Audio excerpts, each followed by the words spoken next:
back to Cooking in the House with Brendo. Today, we're going to be making some barbecue pulled pork. Alright, to get started, we're going to take our pork butt and cover it in vegetable oil. This vegetable oil will help our rub stick to the meat. Apply it liberally.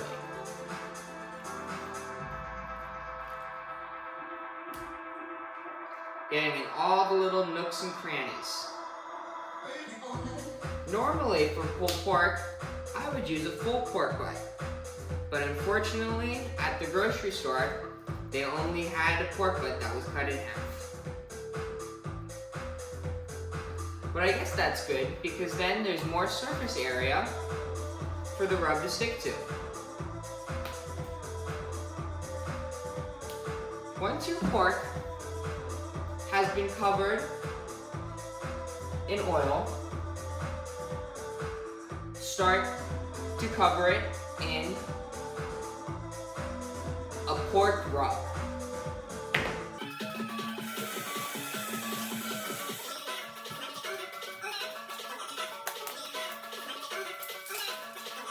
The rub is something you also want to apply liberally, but make sure that it is spread evenly throughout the pork butt.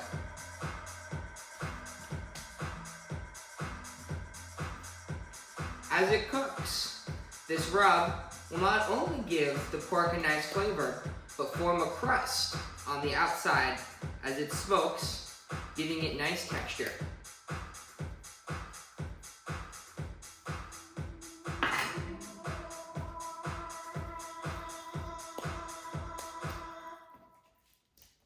As you apply, try to make sure that the rub is not caking on to the meat.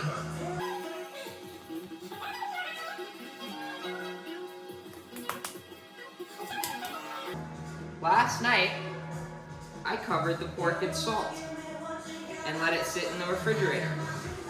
This is called a salt brine. It helps bring out some of the flavors in the pork as the salt penetrates into the meat.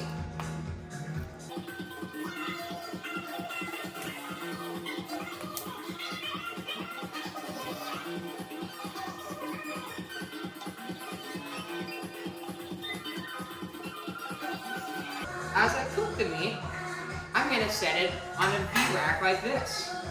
This will help ensure that there's even airflow around both pieces.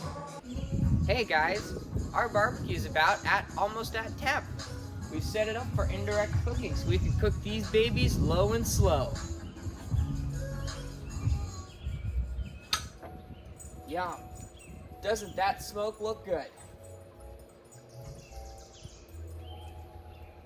Alright, we're gonna let these guys cook for about 12 hours.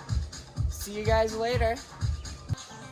Hey guys, our pork butts are almost ready. Let's take a look. Yum. Don't those look tasty? Alright, we're gonna bring them inside and let them sit until we're ready to serve.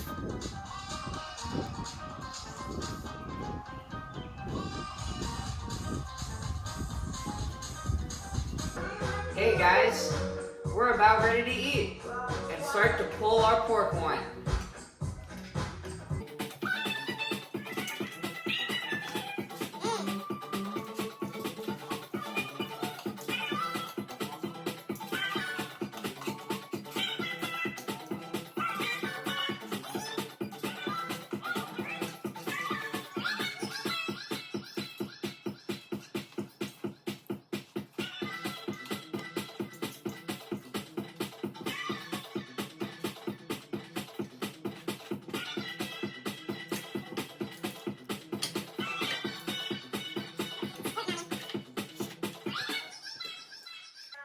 This baby's juicy.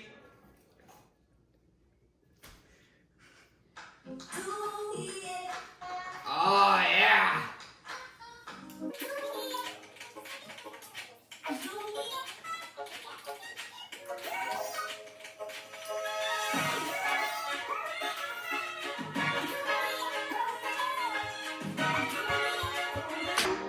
Yum. This pulled pork can be served with some barbecue sauce, some rolls, and makes great sandwiches. Tomorrow morning, we're gonna probably make some scrambles with it too. See you guys later.